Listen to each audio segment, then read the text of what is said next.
ದಿಲೀಪ್ ರಾಜ್ ನಿಧನರಾಗಿ 9 ದಿನ ಆಯಿತು. ಆದರೆ ಮನೆಯ ಮಂದಿಯ ಮನದಲ್ಲಿ ಆ ನೋವು ಮಡುಗಟ್ಟಿದೆ. ಪತ್ನಿ ಶ್ರೀವಿದ್ಯಾ ಪತಿ ದಿಲೀಪ್ ರಾಜ್ ಅವರನ್ನು ಮಿಸ್ ಮಾಡಿಕೊಳ್ತಾನೇ ಇದ್ದಾರೆ. 9 ದಿನಗಳ ಬಳಿಕ ಶ್ರೀವಿದ್ಯಾ ಅವರು ಪತಿ ಜೊತೆಗಿನ ಫೋಟೋವೊಂದನ್ನು ಹಂಚಿಕೊಂಡು ಭಾವುಕ ಸಾಲುಗಳನ್ನು ಬರೆದುಕೊಂಡಿದ್ದಾರೆ.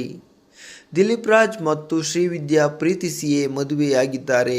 2 ಜೀವ ಒಂದೇ ಹೃದಯದಂತೆ ಬದುಕಿದವರು. ದಿಲೀಪ್ ರಾಜ್ ಅವರನ್ನು ಶ್ರೀವಿದ್ಯಾ ಮಿಸ್ ಮಾಡಿಕೊಳ್ಳುತ್ತಿದ್ದಾರೆ. ಅದೆಷ್ಟು ಅನ್ನೋದು ಇನ್ಸ್ಟಾಗ್ರಾಮ್ನ ಅವರ ಪೋಸ್ಟ್ ನೋಡಿಯೇ ಸಾಕಾಗುತ್ತದೆ. ಅಪ್ಪ, ಇದು ಹೇಗೆ ಸಾಧ್ಯ? 9 ದಿನ ಆಯಿತು. ನನ್ನ ಜೀವನದಲ್ಲಿ ಇದೇ ಮೊದಲ ಬಾರಿಗೆ ಇಷ್ಟು ದಿನ ನಿನ್ನ ಜೊತೆ ಮಾತನಾಡಲಿಲ್ಲ. ಹೆಂಗೆ ಸಾಧ್ಯ? ನಾನು ಕನಸು ಕಾಣುತ್ತಿದ್ದೇನೋ ಅಥವಾ ಇದು ನಿಜವೇ? ಅಪ್ಪ, ತುಂಬ ಭಯ ಹುಟ್ಟಿಸುತ್ತದೆ. ನಿನ್ನ ಬಿಟ್ಟು ಇರಲಾರೆ. ಏನು ಮಾಡಬೇಕು ಎಂದು ತಿಳಿಯುತ್ತಿಲ್ಲ. ನಾನು ನಿನ್ನನ್ನು ತುಂಬಾ ಪ್ರೀತಿಸುತ್ತೇನೆ ಎಂದು ಭಾವುಕ ಸಾಲುಗಳನ್ನು ಬರೆದುಕೊಂಡಿದ್ದಾರೆ ಪತ್ನಿ ಶ್ರೀವಿದ್ಯಾ. ಮಕ್ಕಳಾದ ಅದಿತಿ ಮತ್ತು ಧೃತಿ ಅಪ್ಪರನ್ನು ಮಿಸ್ ಮಾಡಿಕೊಳ್ಳುತ್ತಿದ್ದಾರೆ. ಪತ್ನಿ ಶ್ರೀವಿದ್ಯಾ ಕೂಡ ದಿಲೀಪ್ ರಾಜ್ ನೆನಪಿನಲ್ಲಿಯೇ ಇದ್ದಾರೆ. ಪತಿ ಜೊತೆಗಿನ ವಿಡಿಯೋಗಳನ್ನು ಒಂದೊಂದಾಗಿಯೇ ಹಂಚಿಕೊಳ್ಳುತ್ತಿದ್ದಾರೆ.